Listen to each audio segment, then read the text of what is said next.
Bem, então acho que nós já temos uma síntese do que é essa trama de debate em torno das mudanças climáticas. Eu acho que nós já percebemos que não se trata de mudança e problema climático. O clima é só uma expressão do problema que a gente está vivendo, é um problema sistêmico, né? Nós estamos falando apenas de uma fagulha, é um problema muito mais grave, muito mais sistêmico. E eu ousei dar o título da minha fala de transação energética e transtornos ambientais, crimes sobre o clima. Então, já deixei claro pela manhã que não se trata de uma transição, né? Acho que o Alexandre foi muito feliz. É uma grande transação, onde o capital se apropria de um debate para gerar mais dinheiro. Agora, é algo muito insano que a gente encontra um ser humano botando fogo no planeta, na sua própria área. Ou alguém, por uma ideologia que está sendo disseminado pelas redes, seja estimulado a destruir o planeta, ou alguém que bote fogo para ter mais lucro numa empresa. Então, assim, a coisa é muito mais grave do que a gente pensa. E como disse aqui o meu amigo Haroldo, e eu acho que é uma fala dos indígenas, mas a professora Luciana está reforçando, nós temos que chegar nos corações das pessoas. Se não chegarmos, perdemos a batalha. E aí eu já estou anunciando que meu terapeuta disse para não vir para lugares que falem de problemas. Eu disse, só vou no Fiuk. Ele adorou. Ele achou que era uma festa do filho do Fábio Júnior. E eu estou super... Mas quando cheguei aqui, essa catástrofe que traz um pessimismo estrutural, né? A gente vê que é um drama que a gente não sabe se vai ter solução. Então, com o meu amigo Paulo, que eu vi há pouco tempo, e com a professora Luciana, a gente tomou um café e a gente tem que falar do poder do improvável. Nesse momento, a humanidade precisa que o improvável aconteça. Então, apesar de eu ter todas as razões do mundo para ser pessimista, eu quero abrir minha fala com uma expressão que eu ouço muito, que a gente tem que ter a capacidade de escutar o estrondo das florestas que caem, mas nós temos que ter a capacidade e a sensibilidade de escutar as árvores que nascem, as sementes que brotam. É isso que me alimenta. Se eu perder isso, eu não estaria mais nesse Fiuk, tá bom? Então, eu quero falar de um lugar... Eu aponto para onde aqui? No meio... Ok. Então, esse foi um livro que eu escrevi recentemente, né? O Coração da Espécie Humana, é onde eu falo exatamente de que o ambiente não é um problema, a natureza não é um problema, o clima não é um problema. O problema são os nossos corações. A gente precisa chegar nesse lugar. E aí a sua fala hoje tocou no que é mais essencial. Não adianta publicar papers, não adianta fazer artigos, se a gente não chegar nos corações das crianças para transformar esse mundo. E é só a educação, não há outro caminho, né? E você foi muito feliz na sua fala. E, para mim, a ciência, nesse momento, é cúmplice. Iramé, você está coberto de razão. Esse látis, a gente tem que tomar muito cuidado, porque os intelectuais estão enlatados. A gente está trabalhando para produzir índices para uma burocracia que controla o mundo a partir da burocracia. Nós estamos, os intelectuais, amaldiçoados e amordaçados por uma burocracia. Então, sair dessa estrutura é muito importante. A gente precisa fazer uma ciência para a vida, né? E, nesse momento, tem muitos colegas nossos escrevendo papers, artigos, e, como dizia nosso amigo Boada, enquanto as florestas queimam, os violinos tocam. E é preciso parar com essa história de fazer festa enquanto as florestas queimam. O nosso problema, de fato, não é ambiental, né? O ambiente, o clima, não tem problema algum. Quem tem problema somos nós, humanos. E isso tem a ver com relações a partir dessas consciências que foram formadas nas escolas e nas universidades. O Harari, no livro dele, 21 lições para o século XXI, ele alerta o seguinte: vocês ambientalistas tomem cuidado, porque vocês demoram muito tempo para pensar, para discutir, para produzir. Os decisores são pragmáticos e eles não têm sensibilidade. A regra é o capital. Então, João, eu concordo com você. Essa cordialidade, ela precisa ter limites. Se a gente ficar nessa história, os decisores vão destruir o planeta e é um gozo mortífero. A destruição dá prazer e é nisso que eles gozam, né? Não estão assustados como nós estamos. Da gente hoje está falando de não ter filho porque não tem mais esperança, de não querer que os nossos filhos não tenham filhos, da gente querer criar uma ilha para viver enquanto o mundo... Porra, é uma tragédia absurda. porque essas 10 pessoas que governam o mundo, como diz Chomsky, estão gozando nessa destruição coletiva. Então, como é possível? Como é possível, né? Então, nós temos hoje mais de 200 conflitos armados no mundo.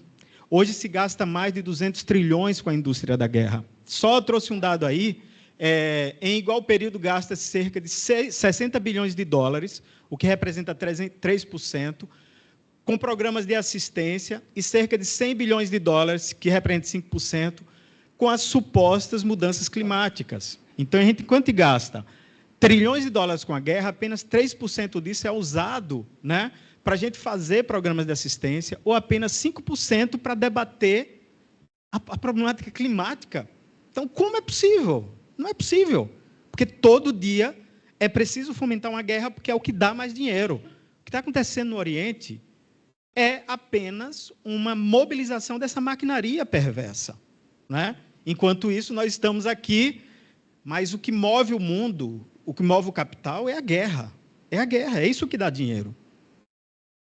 E eu trouxe um dado assim, bastante chocante, acho que o Alexandre falou hoje do Carroceno, mas só para vocês terem ideia, todo mundo conhece a tragédia aqui de Serra Pelada.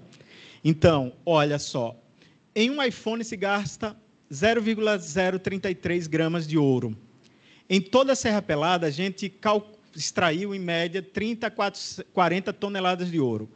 Todo esse ouro extraído de Serra Pelada foi usado na fabricação de cerca de 980 milhões de celulares. A Apple vendeu 1 bilhão de celulares nos últimos 5 anos. Ou seja, todo o ouro extraído, todo o drama, toda a tragédia ecológica de Serra Pelada se converteu apenas na produção de uma quantidade de celular para alimentar esse comportamento ecocida. Então, como pensar em algo diferente, um mundo diferente? Como é que a gente pensa isso? Recentemente, o Putin ele fez uma fala assim, trágica, porque toda a experiência de tragédia do mundo, a gente fica pensando, e aí, será se vai ter, o homem vai aprender, a mulher... E ele disse uma coisa legal assim, nessa história toda, de que, se continuar essas coisas todas, nós vamos usar a tragédia como arma, e a tragédia maior é o armamento nuclear. Então, as nações que abriram mão, por sensibilidade do armamento nuclear, se tornaram vítimas das que controlaram o armamento nuclear. E ele disse uma coisa, a radioatividade não conhece fronteira. Essa história de fronteira, que eu chamo de linhas esquizofrênicas, é um delírio nosso, que Paulo ponderou na fala dele. A gente fica aqui. Paulo fala muito dessa experiência. Um cargueiro, cai o petróleo aqui, está entre Espanha e Portugal, e os juízes vão dizer que é problema de Portugal. E o outro... Gente, que coisa tão estúpida e tão... Mas a radioatividade, que é a moeda de ameaça do tempo presente, ela não tem fronteira. É o fim de nós todos. E essas consciências estão permanentemente nos ameaçando. E as pessoas estão perdendo a esperança, porque são monstros que governam o poder, né? E como é que essas consciências passaram por uma escola? Como é que nós ventilamos isso para a humanidade? Como é que eles é que controlam o mundo? Eles não gostam disso que a gente está fazendo. Eles acham isso a coisa mais idiota do mundo. Eles querem ganhar o poder, porque a regra da discussão ambiental é a economia domina a política, que determina as regras ambientais. Se a gente não inverter essa regra mortífera, não adianta. Não temos o que fazer. E eu não sei se essa nossa cordialidade vai dar. Então, já toquei um pouco nisso. E nesse sentido é que eu digo que nós estamos tratando de transações terríveis, porque não há uma relação direta entre o debate da transição energética e a descarbonização. Hoje o Alexandre trouxe dados reais, não precisa ser um mago para entender que não houve, com a implantação dos megaprojetos de eólicas e solares, que são relativamente importantes, isso não diminuiu o processo de carbonização. Se vocês acompanharem a política no Brasil, os mercados de petróleo e carvão exigiram do governo Lula a permanência dos acordos comerciais de carvão e petróleo. Então, não tem, é uma balela. E o debate da transição energética no Brasil é controlado pelo capital.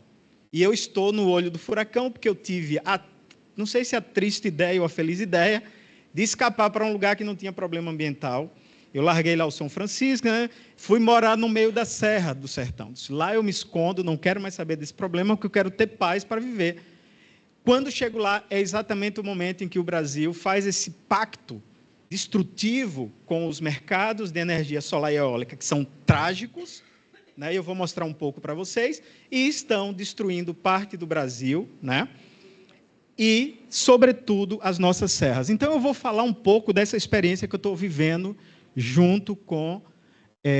desligou aqui. Voltou. Então, nós partimos do seguinte pressuposto: é preciso mobilização.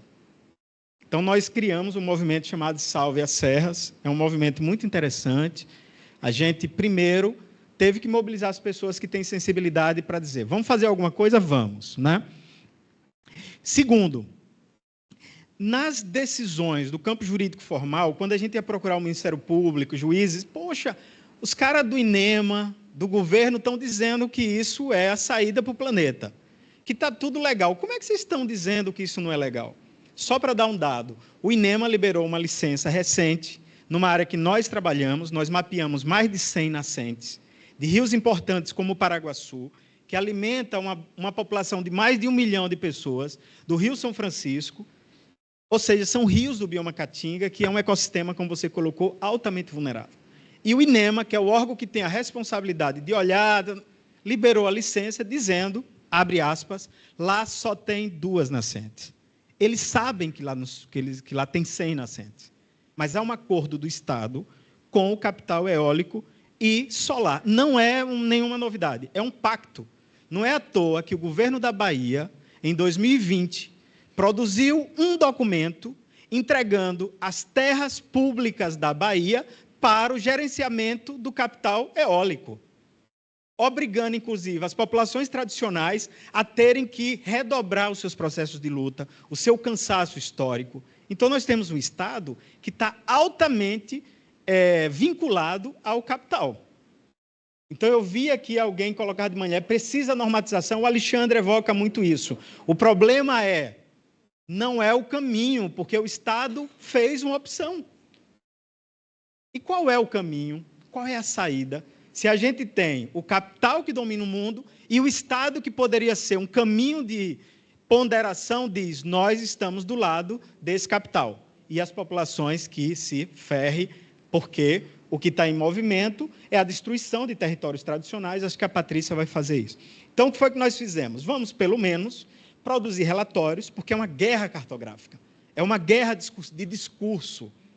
Então, nós fizemos um primeiro relatório tratando da problemática hídrica nesses lugares, que nós chamamos de ecocídio, um segundo relatório tratando da problemática minerária, e aí, Irama, eu sei que você vai entender o recado aqui, o primeiro foi a água, o segundo, a terra.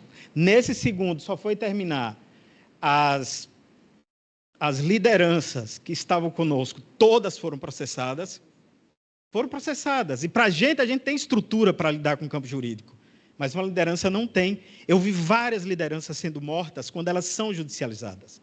Ou seja, além de todo esse acordo, já se sabe que pode-se matar alguém com a judicialização. Eu também fui não processado, mas eu fui intimado para dar depoimento, etc, etc.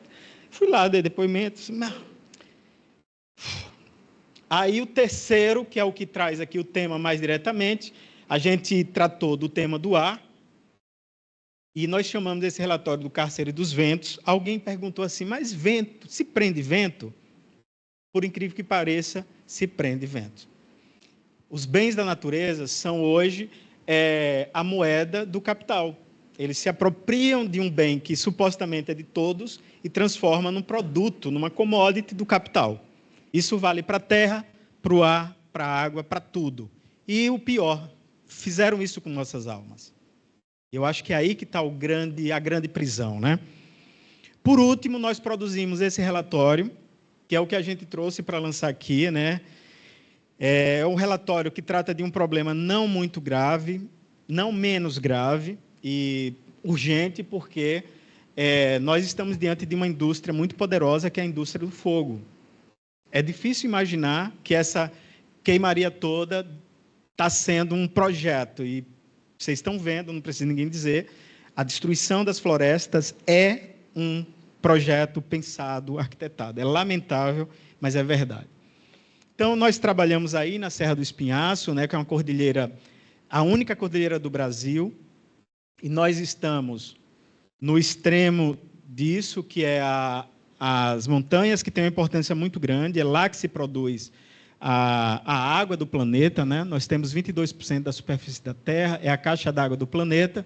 O Brasil, 17% do nosso território é formado por montanhas, e nós estamos trabalhando nessa cadeia que nós chamamos Serras do Sertão, que vai de Jacobina até Jaguarari.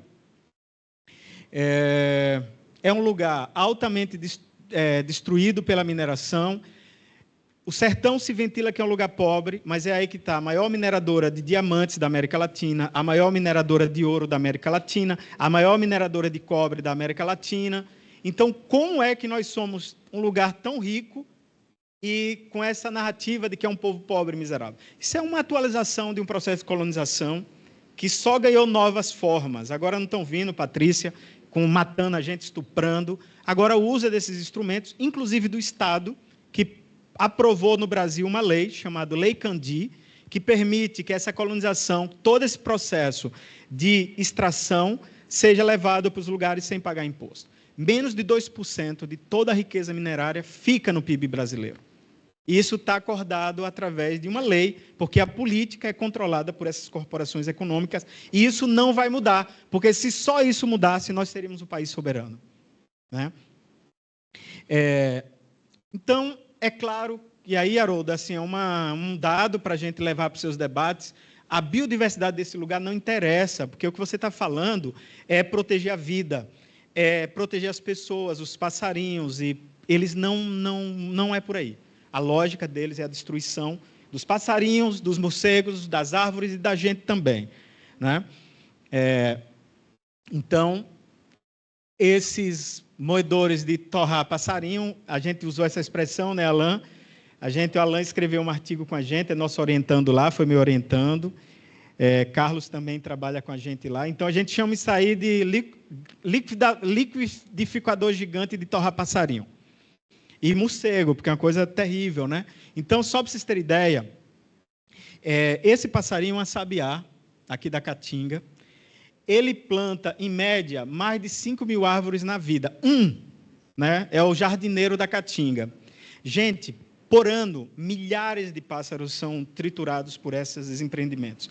Aí eles dizem, mas não tem prova, não sei o quê. Num projeto minúsculo, em relação aos projetos que estão sendo implantados no nosso, aqui, ó, um dado, morre, em média, de 20.000 a quase 600.000 pássaros por ano, e não chega, às vezes, a 10% dos projetos, porque os nossos são sempre os maiores do mundo.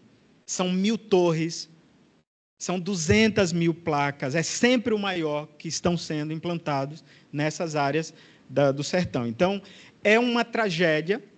Nós estamos transformando uma biodiversidade extraordinária de nossas serras em um deserto de concreto e vidro. Porque só sabe o que é trocar uma biodiversidade no ecossistema tão frágil como a Caatinga por bases gigantescas de concreto. Mas eles não estão nem aí. São milhares disso. Então, nesse momento, as nossas serras estão sendo trocadas por um deserto de concreto e vidro, em nome dessa narrativa falaciosa do que eles chamam de transição e que nós chamamos de transição energética. E nisso compromete as águas, as cachoeiras, a paisagem, porque é uma morte trágica. A Constituição nos assegura a paisagem como um direito. E a primeira coisa que eles matam com essas coisas horrorosas é a paisagem, né? Nós estamos perdendo um patrimônio para esses empreendimentos. Mas não vamos ficar no desespero, nós estamos trabalhando, a gente vai nas comunidades, escreve livro, fala para as pessoas, tem que cultivar a alegria, né? Isso aí é na comunidade do Alain, é a cartografia da comunidade dele, Catunim. Esse é um caso que eu queria encerrar com essa história. Esse é um rio que passou 20 anos seco. Nós começamos a reunir as pessoas, começamos a cuidar das árvores, começamos a mobilizar as pessoas e, um ano depois, o rio voltou, né? Esse é um rio para a gente muito emblemático. Com cuidado, é possível. Agora a gente tem que enfrentar esses destruidores. Não sei como, mas nós precisamos enfrentar eles, né? E eu quero terminar lembrando desse grande amigo, sei que Paulo conhece, Josilda. Eu trabalhei com ele em Barcelona, dando aula lá no programa mestrado doutorado, e toda vez terminava as aulas dele com essa frase: enquanto os violinos tocam, os bosques queimam. E eu não entendi o que ele queria dizer. Hoje eu entendo perfeitamente. Enquanto os violinos tocam, os bosques queimam, e a gente tem que mudar essa perspectiva. Eu só queria que você botasse o último slide, que é a minha despedida aqui de vocês, porque eu trouxe a previsão do tempo. Previsão do tempo. O tempo está passando. Aproveite, gente, vamos ser felizes, viu?